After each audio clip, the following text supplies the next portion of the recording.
All right, AP World History students. This is a video in which I'm just going to give you a high-level overview of the short answer question, or what's called the SAQ.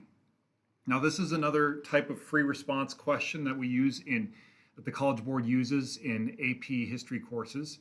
The good news is it's pretty straightforward and not hard to master.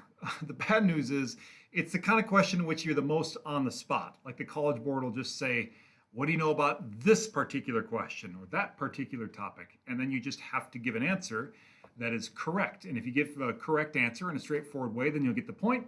And if you don't, then you miss it. So in that sense, it's maybe the most like questions you've answered in other history classes before, but there's still a best practice and some good ways to think about it. So here's what this is.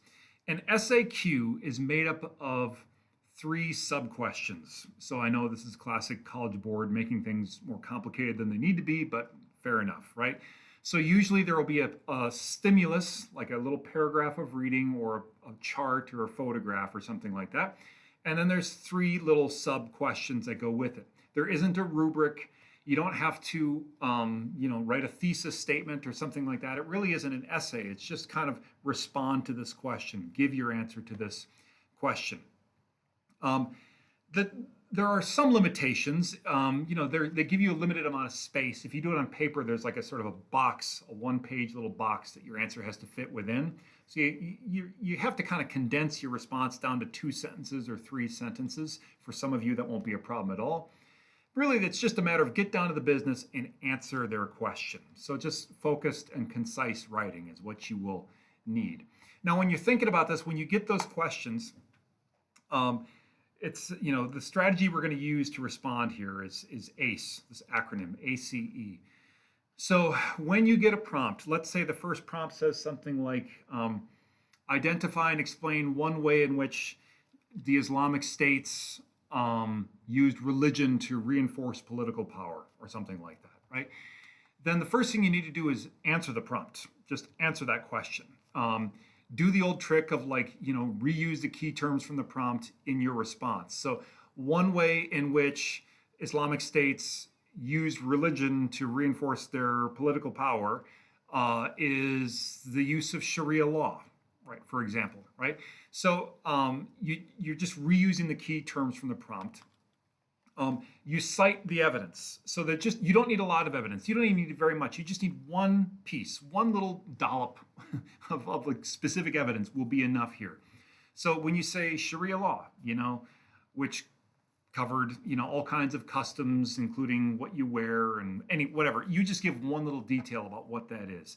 That detail cannot come from the prompt, and it cannot come from the stimulus. It just comes from your brain, right? So you're just reading the stimulus or reading what they have, read the prompt, you give one detail, and then you explain it. You just give a little bit of, here's what that means, here's what that's about, a little bit of why, just a little bit.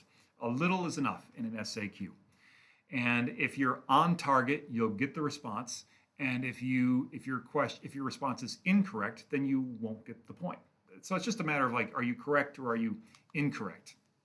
Now, it's useful when you're looking at the SAQ, you'll get something, it looks something like this, right? So when you look at that, just sort of you quickly jot down your response. All right, here's how I'm gonna answer A, here's how I'll answer B, here's how I'll answer C. You don't need to introduce anything or contextualize anything, just start out writing.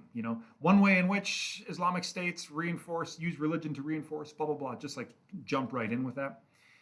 When you're writing, I would put your response for part A, label that A, blah, blah, blah, blah, blah, blah, blah.